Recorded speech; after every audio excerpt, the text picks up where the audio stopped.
mwachie ajinome. Na ndio maana Mwanza kufanikiwa inakuwa ni ngumu. Watu wengi wanashindwa kufanikiwa, wamekaa kwenye pesa za kunyonga, za kuzurumu.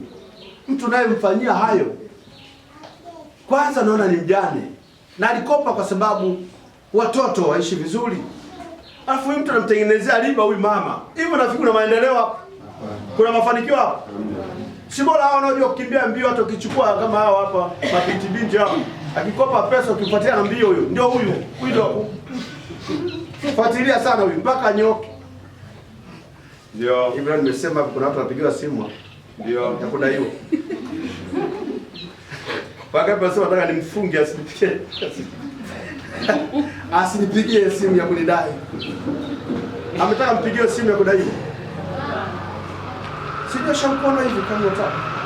Tufute huyo jamaa asikupigie simu ya kudai huyo. Maana atakusumbua, atakuharibia ibada yako. Baada kabla hujatoka hapa tukimaliza ibada atakupigia